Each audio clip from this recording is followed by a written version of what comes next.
बिस्मिल्लाहिर्रहमानिर्रहीम, अस्सलाम वालेकुम, नमस्कार, Sat Shri Akal and good evening. This is Kaiser Bari from बारी लॉ एसोसिएट्स। आज की जो लेटेस्ट अपडेट्स हैं जी, रवांडा बिल के हवाले से आज उस पर बात करेंगे कि पीएम साहब ऋषि साहब ने जो है यस्टरडे जो रिलीफ उनको मिला है, the relief for the mister Rishi Sunak PM UK जो है as a Rwanda bill pass first vote in common जो है।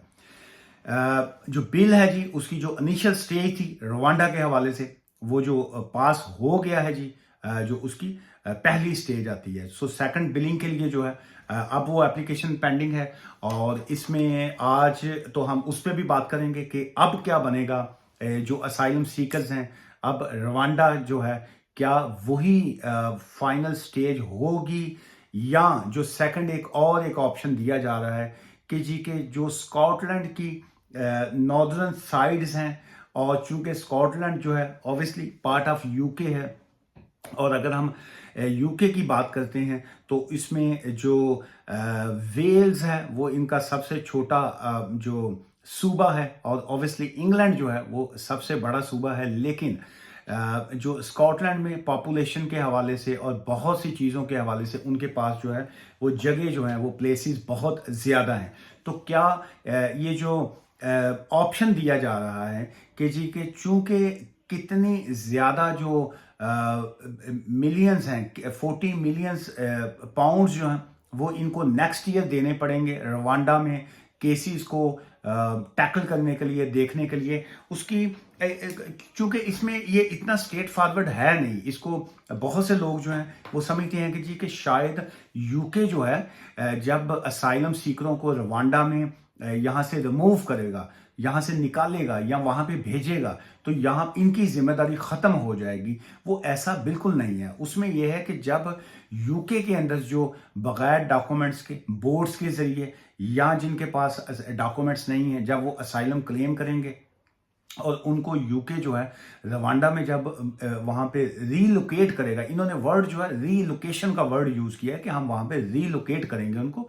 लेकिन क्या उसके बाद इनकी रिस्पॉन्सिबिलिटीज खत्म हो जाती हैं? Not at all.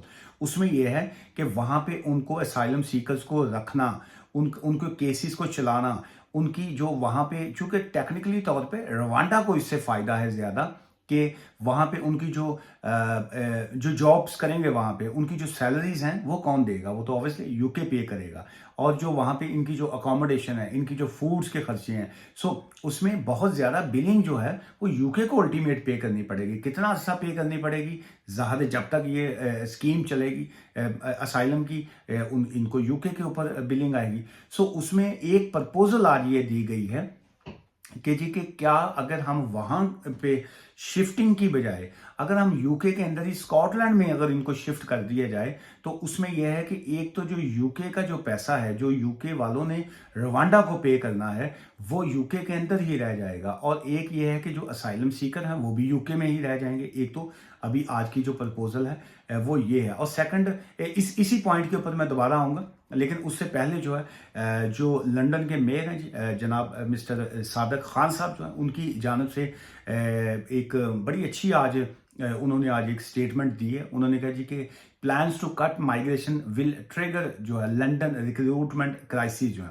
तो क्या अगर ये यहाँ से जो इमिग्रेंट्स हैं, या जो इस वक्त बाकी चीज़ों को कट किया जा रहा है, जैसे केयर होम्स के वीज़ा के हवाले से जो डिपेंडेंट्स को हैं, अगर वो उनको बंद कर दिया जाता है, तो इस तरह सारी चीज़ें कंट्रोल्ड अगर की जाती हैं, तो क्या जॉब्स के हवाले से क्राइसिस पैदा होंगे या नहीं? ये आई थिंक इसका बड़ा पॉजिटिव और बड़ा गुड उनका एक आज की ये पॉइंट था। सो उसमें उन्होंने कहा जी कि net migration to the UK boosted to the UK population 672,000 जो है 6,72,000 जो है 6,72,000 in the year ending June 2023 जो है।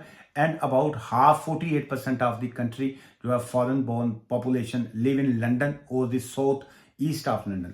अच्छा, अब इसमें यह है कि क्या 26,200 से को इंक्रीज करके जब आप 38,700 जो है स्किल्ड वर्कर की सैलरी करेंगे, तो उससे जो है कितने परसेंट लोग जो हैं, कंपनीज वाले जो हैं वो जॉब्स ऑफर करेंगे, ये एक सवालिया निशान है। सेकंड, जो ये केयर होम्स में, इसमें नो डाउट जो है कि इसमें स्कैम्स हुए, इसमें फ्रॉड हुए, इसमें लोगों ने जो एजेंटों ने जो है लोगों से पैसे ले लेके जो है इनको वीज़ाज बेचे। और लेकिन इसमें एक जो अहम बात जो ये लास्ट 2 3 4 दिन से जो ये रवांडा बिल जो चल रहा है, ये जो सैलरी थ्रेशोल्ड जो है वो चल रहा है, ये जो केयर होम्स के वीज़ाज को बंद करने की बात हो रही है, और यहाँ ये जो केयर होम्स के वीज़ा पे डिपेंडेंट्स को जो है वो बंद करने की बात हो चुकी है, और बल्कि उन्होंने डिसाइड भी कर दिया है। ये सारी चीज़ों का अल्टीमेट आगे कोई तो रिजल्ट निकलना है, और ऑब्वियसली निकलेगा भी। लेकिन क्या ये जो केयर होम्स में शॉर्टेज जो है वो खत्म हो गई है? The answer is not at all. कितने परसेंट लोग हैं जब उनको केयर होम की जॉब मिलती है तो वो वहां पे अपनी जॉब्स को कंटिन्यू कर पा रहे होते हैं? बहुत मुश्किल है। मेरी बहुत से लोगों से जब बात होती है वो कहते हैं जी कि केयर होम में जॉब करना जो है इज नॉट ईजी। वहाँ पे जो ऑब्वियसली जब आप अंडर एज बच्चों के साथ, या ये जो वॉलरेबल लोग होते हैं, जो बूढ़े लोग हैं, जो एजेड लोग हैं, उनके साथ जब आप काम कर रहे होते हैं तो उनको उनके साथ काम करना जो है वो कितना डिफ़िकल्ट भी होता है, उनको संभालना जो है वो बड़ा मुश्किल होता है। सो इसकी आप एग्जांपल आप ये ले लीजिए कि अगर आपका रियल फादर या आपके रियल मदर जो है अगर वो सिक हैं, बीमार हैं, तो मेडिसिन की हद तक तो आप उनकी लुक आफ्टर कर लेते हैं। लेकिन अगर वो डेली अपना जो पैम्पर्स उनके चेंज करना, वो अगर मैं क्या वर्ड यूज़ करूं कि वो टॉयलेट या बाकी चीज़ें अपने ही बेड पे अगर कर देते हैं, तो शायद ये एक सकी औलाद को भी जो है उनको संभालना उनके लिए मुश्किल हो जाए कि क्या जी कि हम इनका यूरिन जो है वो बेड पे पास हो रहा है, या ये जो टॉयलेट जो है वहाँ पे जाने के बजाय बेड पे ही इस तरह की चीज़ें हो रही हैं, या इनको पैम्पर्स चेंज कर रहे हैं, या इस तरह की चीज़ें। तो शायद मैं समझता हूँ कि बहुत हौसला चाहिए होता है औलाद को भी, रियल सकी औलाद को भी ये करना।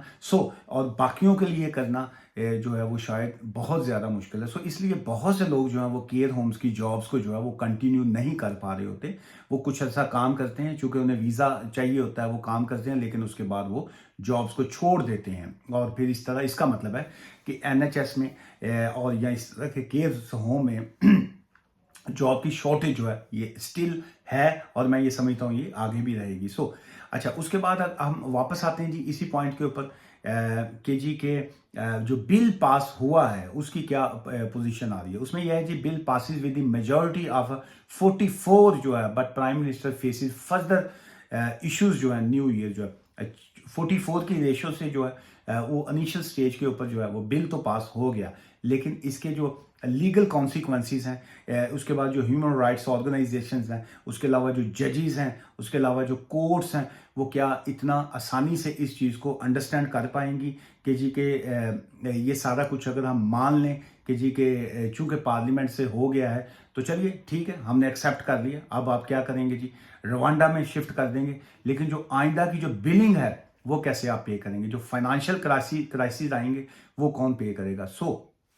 ये एक नया जो पॉइंट न्यू सिचुएशन में निकला है वो आई थिंक क्वाइट सीरियस है कि जी के अब एक इसमें एक और कल वाली बिलिंग में और ये सारी वोटिंग में एक और चीज़ें आ रही थी। उसमें यह था कि जी के Downing Street will take some comfort from the facts that not a single जो इनके अपने एमपीज हैं voted against the bill, while the number of जो है significantly lower than the 100 claimed by the so-called 5 families on the party's right जो है।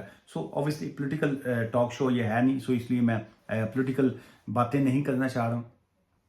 in short ये है कि बिल अगर पास हो भी जाता है तो क्या ये बिल के हवाले से ये है कि जी के immediate after the vote which past 313 vote थे जी, 313 वोट्स टू 269 जो थे वो चाहिए थे इनको बिल पास कराने के लिए। विद अ मेजॉरिटी ऑफ 44 जो है 269 एक्चुअल चाहिए थे, लेकिन ये प्लस 44 हो गए। जिसकी वजह से जो है ये बिल तो इनिशियल स्टेज पे पास हो गया, लेकिन अब इसकी जो बिलिंग है फ्यूचर की या बाकी चीज़ें जो है वो एक क्वेश्चन मार्क है। लेकिन क्या जो करंट पेंडिंग असाइलम सीकर्स हैं उनको वहाँ पे शिफ्ट किया जाएगा? इनको भी वहां पे रीलोकेट किया जाएगा, या जो है ये इस पास बिल होने के बाद जो है जो न्यू असाइलम सीकर्स आएंगे हम उनको वहां पे शिफ्ट करेंगे, रीलोकेट करेंगे, या जो पेंडिंग असाइलम केसेस वालों के जिनके केसेस डिसाइड नहीं हुए उनके लिए जो स्पेशल कोई जो फ्लाइट्स अरेंज की जाएंगी उनको वहां पे शिफ्ट किया जाएगा। ये सारी की सारी जो है वो अब उनसे इंफॉर्मेशन जो है, डिटेल्स जो है वो होम ऑफिस से और पार्लियामेंट में जो है इनको पेश करने का कहा गया है कि कितनी आपकी कॉस्ट आएगी, कितनी आप कॉस्ट आप पे कर चुके हैं और कितनी एवरी ईयर जो है वो आप पे करेंगे असाइलम सीकर्स के जो है वो केसेस को डिसाइड करने के लिए, वहां पे उनको रख के उनके ऊपर खर्चा करने के लिए। So hope for the best कि जो भी हो ब्रिटेन के लिए भी अच्छा हो, लोगों के लिए भी अच्छा हो, जो जेन्युइन असाइलम सीकर्स हैं उनके लिए भी अच्छा हो। सो इसी तमाम सिचुएशन और तमाम सिनेरियो के हवाले से जो है ये नेक्स्ट अब बिलिंग और बाकी चीज़ें जो है वो डिसाइड की जाएंगी। आज की इस वीडियो से मुझे इजाज़त दीजिए। मुझसे मिलना चाहें तो बारी लॉ एसोसिएट्स, हम ब्रेडफर्ड बेस्ड हैं जी। अदरवाइज आप हमसे फ़ोन कंसल्टेशन जो है वो भी ले सकते हैं। और जहन में रखिएगा हमारा ऑफिस जो है वो फेस टू फेस मिलने के और फ़ोन कंसल्टेशन की फ़ीस चार्ज करते हैं। दुआ में याद रखिएगा। Take care, bye for now.